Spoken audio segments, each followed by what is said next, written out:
የዲደብልዩ ዜና ጤና ይስጥልኝ አድማጮች። በመጀመሪያም ዋና ዋና ርዕሶቹ እስራኤልና ዩናይትድ ስቴትስ ዛሬ በኢራን ላይ በፈጸሙት ተከታታይ ጥቃት ከ25 ሰዎች በላይ መግደላቸው ተዘገበ።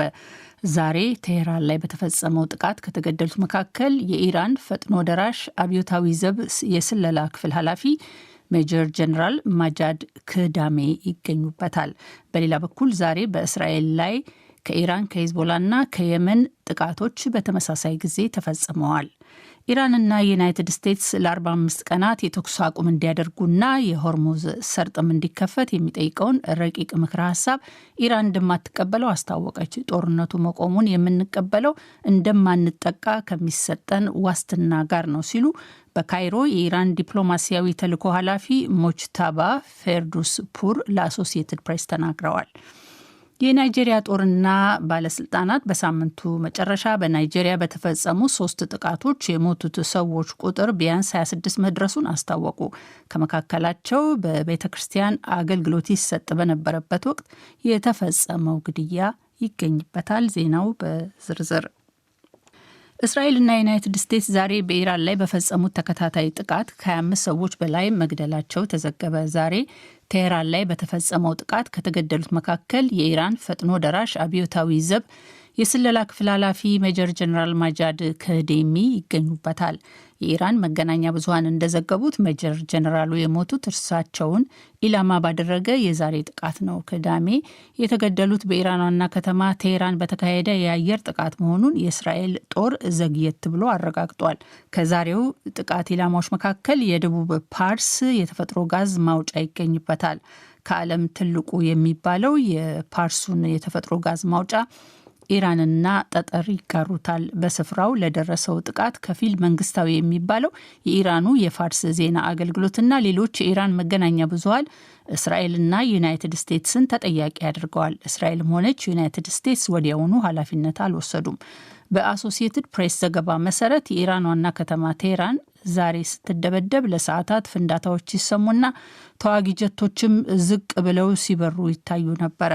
የቴህራኑ ሸሪፍ የቴክኖሎጂ ዩኒቨርሲቲ ሲመታ በአዛዲ አደባባይ ጥቁር ጢስ ሲምቦለቦል ታይቷል። ኢራንም ባጸፋው ወደ እስራኤልና ጎረቤት የባህረ ሰላጤው ሀገራት ዛሬ ሚሳይሎች አስወንጭፋለች። ዛሬ የሰሜን እስራኤሉን የሀይፋ ከተማ በመቱት የኢራን ሚሳይሎች የፈራረሱ መኖሪያ ቤቶች ስር 4 ሰዎች ሞተው ተገኝተዋል። ቴህራን ጫናዋን ያጠናቀረችባቸው ኩዌት፣ የተባበሩት አረብ ኤሚሬቶችና ሳውዲ አረቢያ ከኢራን የሚሰነዘሩትን የሚሳይልና የድሮኖች ጥቃቶች ለመከላከል የአየር መቃወሚያዎችን በተጠንቀቅ አስቁመዋል። ዘግይቶ በደረሰን ዜና መሰረት እስራኤል ዛሬ ከኢራን በተጨማሪ ከየመንና ከሊባኖስ በተመሳሳይ ሰዓት ጥቃቶች ደርሰውባታል። በቴል አቪቭ ጥቃት እንደሚፈጸም የማስጠንቀቂያ ድምጾች የተሰሙ ሲሆን ከቴል አቪቭ 280 ኪሎ ሜትር ርቀት ላይ በስተደቡብ በሚገኘው በኤይላትና በስተሰሜን ሊባኖስ ድንበር ላይም ጥቃቶች ደርሰዋል። ኢራን ቴል አቪቭ ላይ ሚሳይሎችን ስትተኩስ በኤይላት የሚገኘው የአክባ ባህረ ሰላጤ ደግሞ ከየመን የድሮን ጥቃቶች ተፈጽመውበታል።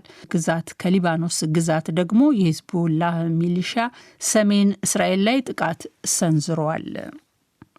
ኢራንና ዩናይትድ ስቴትስ ለ45 ቀናት የተኩስ አቁም እንዲያደርጉና የሆርሙዝ ሰርጥም እንዲከፈት የሚጠይቅ ረቂቅ ምክረ ሀሳብ እንደደረሳቸው የመካከለኛው ምስራቅ ባለስልጣናት አስታወቁ። አሶሲየትድ ፕሬስ ስማቸው እንዲጠቀስ ያልፈለጉ ያላቸውን 2 የመካከለኛው ምስራቅ ባለስልጣናትን ጠቅሶ እንደዘገበው ረቂቅ ምክረ ሀሳቡን ለሁለቱ ሀገራት ያቀረቡት የግብጽ የፓኪስታንና የቱርክ ሸምጋዮች ናቸው።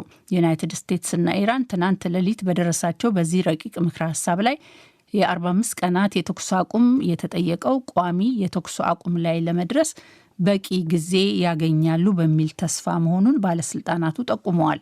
በኢራን ውጭ ጉዳይ ሚኒስቴር አባስ አራግቺና በዩናይትድ ስቴትስ የመካከለኛው ምስራቅ ልዩ ልዑክ ስቲቭ ዊትኮፍ በኩል የተላከውን ይህን ረቂቅ ኢራን እንደምትቃወም አስታውቃ ይልቁንም ጦርነቱ በዘላቂነት እንዲቆም ፍላጎቷ መሆኑን ተናግራለች። ኢራን በዋነኛው አሸማጋይዋ በፓኪስታን በኩል ይህንኑ ስትናገር ጦርነቱን መቆሙን የምንቀበለው እንደማንጠቃ ከሚሰጠን ዋስትና ጋር ነው ሲሉ በካይሮ የኢራን ዲፕሎማሲያዊ ተልዕኮ ኃላፊ ሞጅታባ ፌርዶስፑር ለአሶሲየትድ ፕሬስ ተናግረዋል። ይህ ዶይቼ ቬለ ዲደብሊው ነው። በጦርነት ወቅት የሲቪል መሰረተ ልማቶችን ማጥቃት ህገወጥ ነው ሲሉ የአውሮፓ ህብረት የበላይ ኃላፊ አስታወቁ።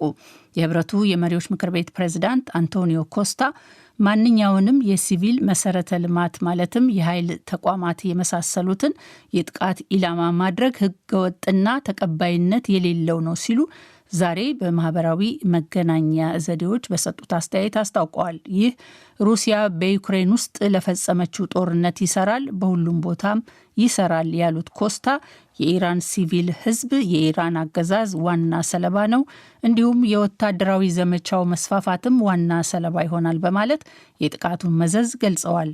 ዲፕሎማሲ እድል እንዲሰጠው ጥሪ ያቀረቡት ኮስታ ግጭትን ማባባስ ወደ ተኩስ አቁምና ሰላም አይወስድም ሲሉ አሳስበዋል። ወደዚያ ሊያመሩ የሚችሉት በአካባቢው ሀገራት አሁን የሚካሄዱ ጥረቶች፣ ድርድሮች ብቻ መሆናቸውንም ጠቁመዋል።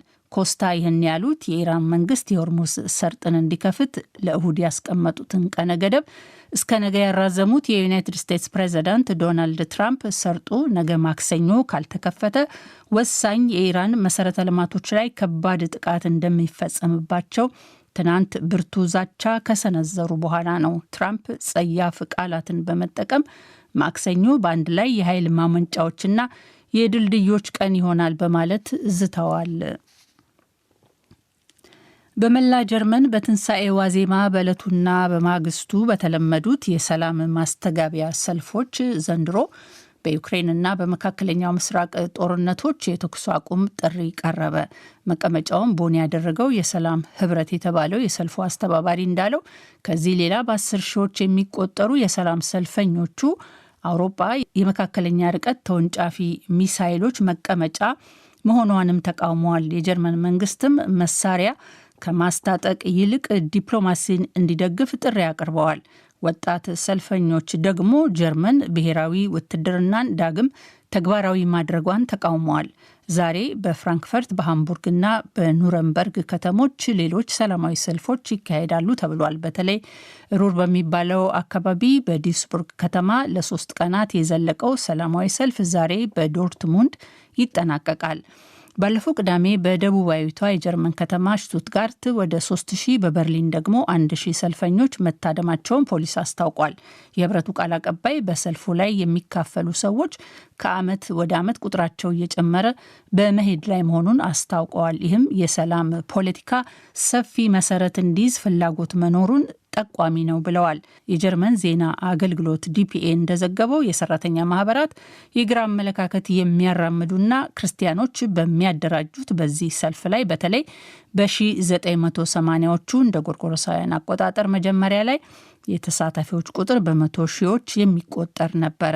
ትናንት በበርሊን በተካሄደ ሌላ ሰላማዊ ሰልፍ ላይ የታደሙ ሰልፈኞች ደግሞ ዩናይትድ ስቴትስና እስራኤል በኢራን ላይ የሚያካሄዱትን የአየር ድብደባ ተቃውመዋል። በዋና ከተማይቱ ዋና ዋና የመንግስት መቀመጫ መስሪያ ቤቶች በኩል ያለፉት ሰልፈኞቹ በኢራን ላይ የሚካሄደውን ወታደራዊ ዘመቻ አውግዘው ጥቃቱንም ህገወጥ ብለዋል። ዘመቻውን ከሚቃወሙት ውስጥ አንድ ጀርመናዊ የሰልፉ ተሳታፊ በአስቸኳይ እንዲቆም ካልተደረገ ዓለማችን ወደ ጫካ ህግ መመለሷ አይቀርም ሲል ስጋቱን ተናግሯል። ዩናይትድ ስቴትስና እስራኤል በኢራን ላይ የሚፈጽሙት ህገወጥ ጥቃት ነው። ድርጊቱ የተባበሩት መንግስታት ድርጅትን የመተዳደሪያ ደንብ ይጥሳል። እናም በአስቸኳይ እንዲቆም መደረግ አለበት።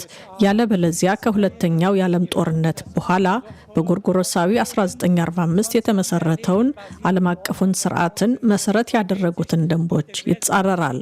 ዓለማችንንም ወደ ጫካ ህግ ይመልሳታል። የናይጄሪያ ጦርና ባለስልጣናት በሳምንቱ መጨረሻ በተፈጸሙ 3 ጥቃቶች የሞቱት ሰዎች ቁጥር ቢያንስ 26 መድረሱን አስታወቁ። ሰሜን ናይጄሪያ ውስጥ ባለፈው ሳምንት መጨረሻ በተፈጸሙ 3 የተለያዩ ጥቃቶች ቢያንስ 26 ሰዎች መገደላቸውን የናይጄሪያ ጦርና የአካባቢዎቹ ባለስልጣናት አስታውቀዋል። ሟቾቹም ሲቪሎችና ፖሊሶች ናቸው። ታጣቂዎች በሰሜን ናይጄሪያው ማዕከላዊ ቤቡ ግዛት በሚገኘው ጉዌር ዌስት በተባለው አካባቢ ጥቃት ፈጽመው ቢያንስ 17 ሰዎችን ገድለዋል። የሼቡ አገረ ገዢ ጥቃት መፈጸሙን አረጋግጠው የሞቱትን ቁጥር ግን አልተናገሩም። ነዋሪዎች ግን 17 ሰዎች መገደላቸውን ተናግረዋል። ሰሜን ምስራቅ ናይጄሪያ በሚገኘው በቦርኖ ግዛት ቅዳሜ በአንድ የፖሊስ ጣቢያ ላይ በተፈጸመ ጥቃት 4 ፖሊሶች ተገድለዋል። የትንሣኤ ዕለት ደግሞ ካዱና ግዛት በሚገኘው የአሪኮ መንደር ውስጥ በቤተ ክርስቲያን አገልግሎት ይሰጥ በነበረበት ወቅት ታጣቂዎች 5 ሰዎችን መግደላቸውን ጦሩ አስታውቋል። በካዱና አሁንም በአብያተ ክርስቲያን ላይ ጥቃቶች ይፈጸማሉ፣ እገታም ይካሄዳል። ይህ ዶይቼ ቬለ DW ነው።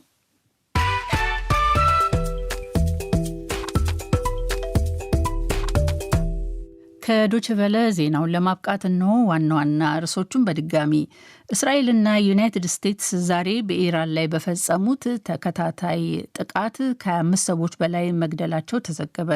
ዛሬ ቴሄራን ላይ በተፈጸመው ጥቃት ከተገደሉት መካከል የኢራን ፈጥኖ ደራሽ አብዮታዊ ዘብ የስለላ ክፍል ኃላፊ ሜጀር ጀነራል ማጃድ ክዲሚ ይገኙበታል። በሌላ በኩል ዛሬ በእስራኤል ላይ ከኢራን ከሂዝቦላና ከየመን በተመሳሳይ ጊዜ ጥቃቶች ተፈጽመዋል።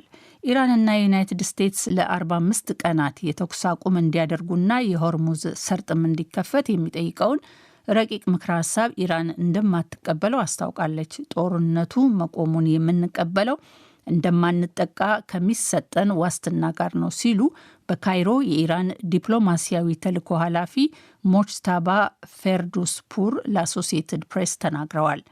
የናይጄሪያ ጦርና ባለስልጣናት በሳምንቱ መጨረሻ በናይጄሪያ በተፈጸሙ 3 ጥቃቶች የሞቱት ሰዎች ቁጥር ቢያንስ 26 መድረሱን አስታወቁ። ከመካከላቸው በቤተ ክርስቲያን አገልግሎት ይሰጥ በነበረበት ወቅት የተፈጸመው ግድያ ይገኝበታል። ዜናው በዚሁ አበቃ።